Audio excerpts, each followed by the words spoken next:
तो आज हम लोग डिस्कस करते हैं फंक्शन ऑफ कॉम्प्लेक्स वेरिएबल के बहुत ही इंपॉर्टेंट टॉपिक एनालिटिक फंक्शन से। एनालिटिक फंक्शन यूपीएचईएससी के असिस्टेंट प्रोफेसर के एग्जाम में भी के सिलेबस में भी है और ये बीटेक में जनरली पढ़ाया जाता है। कॉम्प्लेक्स एनालिसिस का बहुत ही इंपॉर्टेंट टॉपिक है। तो सबसे पहले हम इसको समझ लेते हैं कि एनालिटिक फंक्शन होता क्या है। Analytic function a single valued function, एक कोई सिंगल वैल्यूड फंक्शन है w is equal to F Z in a region r is said to be analytic at point z equal to a। कोई भी एक single valued function हम ले लें w is equal to F Z का। w is equal to F Z एक complex variable का function है जहाँ पे z is equal to x u plus i v है, sorry z equal to x plus I Y है। In a reason are, किसी भी रीजन में ये फंक्शन दे रखा है, is said to be analytic at point z is equal to a। इस region में एक पॉइंट है z equal to a। if fz is differentiable, वो fz क्या होना चाहिए, डिफरेंशिएबल होना चाहिए। नॉट ओनली एट a, उस पॉइंट पे ही नहीं बाकी और बट एवरी पॉइंट, और प्रत्येक पॉइंट पर ऑफ सम नेबरहुड ऑफ ए के आसपास के सभी पॉइंटों पर वो डिफरेंशिएबल होना चाहिए। इसका मतलब है a single valued function w is equal to F Z, w is equal to F Z एक सिंगल वैल्यूड फंक्शन है। ये एनालिटिक होगा किसी भी रीजन r में किसी भी point z equal to a पर अगर ये एफ जेड डिफरेंशिएबल होगा, सिर्फ उसी पॉइंट पर नहीं उसके आसपास के सभी पॉइंटों पर अगर वो डिफरेंशिएबल है तो फंक्शन कहलाएगा एनालिटिक फंक्शन।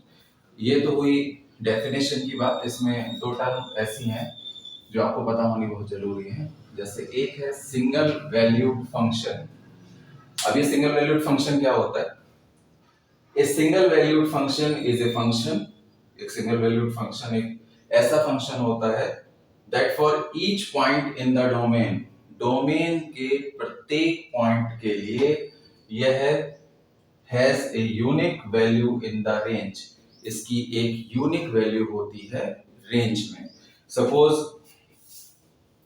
यहां पर ये डोमेन है और ये रेंज है, इसमें ये फंक्शन डिफाइन है w is equal to F Z. इसमें सपोज ये है a b c, ये है 1 2 3। तो इसमें इस पॉइंट A के लिए ये एक सिंगल यूनिक वैल्यू होनी चाहिए, सपोज 1 हो, या सिंगल यूनिक वैल्यू 2 हो, या सिंगल यूनिक वैल्यू 3 हो। इसका मतलब है ये 1 to 1 होना चाहिए। B के लिए कोई एक सिंगल वैल्यू, C के लिए कोई एक सिंगल वैल्यू। ऐसा नहीं होगा कि A की वैल्यू z इक्वल टू कुछ 1 रखने पर, z इक्वल टू a रखने पर w की वैल्यू 1 2 2 हो जाए, या 2 3 2 हो जाए, या 1 3 2 हो जाए, या एक से ज्यादा कितनी भी वैल्यू हो जाए, ऐसा नहीं। तो सिंगल वैल्यूड फंक्शन वो फंक्शन कहलाते हैं that for each point in the domain, किसी भी प्रत्येक पॉइंट के लिए डोमेन में this function has a unique value, this function has a unique value in the range।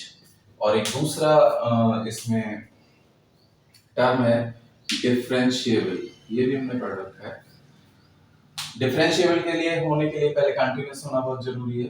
तो कंटिन्यूटी क्या कहलाती है?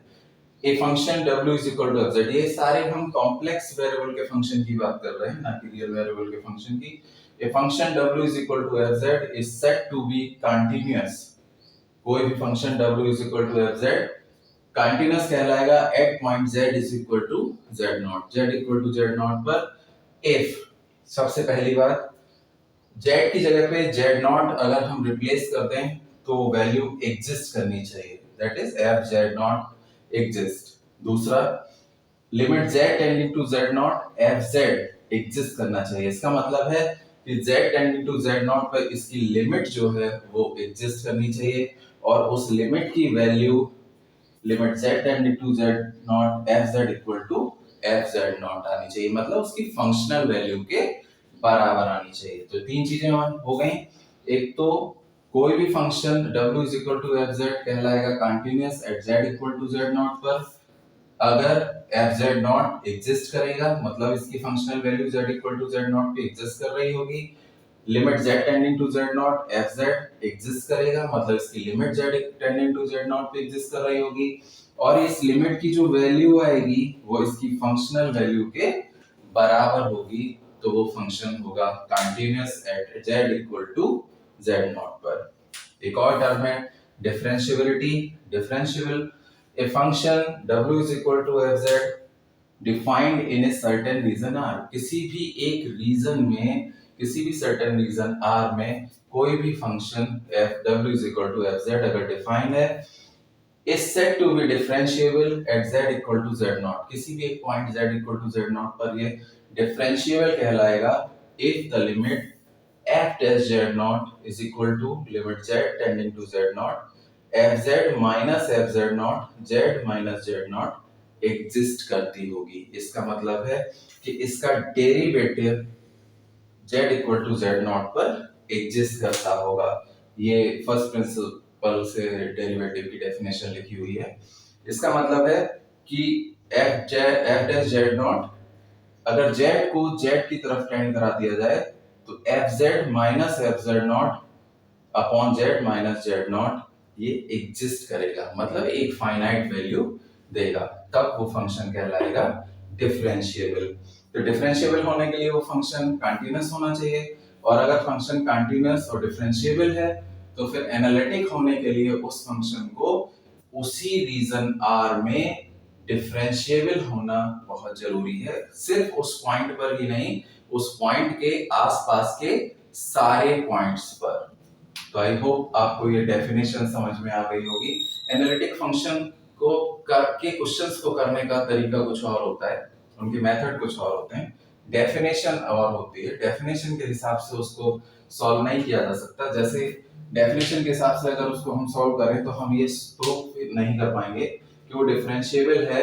ए पे तो हम देख लेंगे कि वो डिफरेंशिएबल है या नहीं है, लेकिन ए के आसपास, उसके नेबरहुड में, उसके पड़ोस में लाखों करोड़ों पॉइंट्स होंगे जिनमें एक एक पॉइंट पे निकाला जाना, डिफरेंशिएबिलिटी चेक की जानी संभव नहीं है।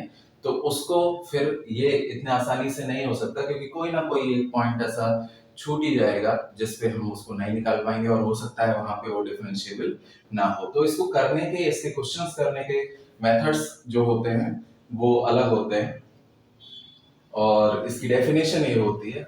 आई थिंक आपको इसकी डेफिनेशन समझ में आ गई होगी, और इससे रिलेटेड जो क्वेश्चंस हैं उनको कैसे किया जाता है वो मैं बताता हूँ अगले वीडियो में। तब तक के लिए थैंक यू।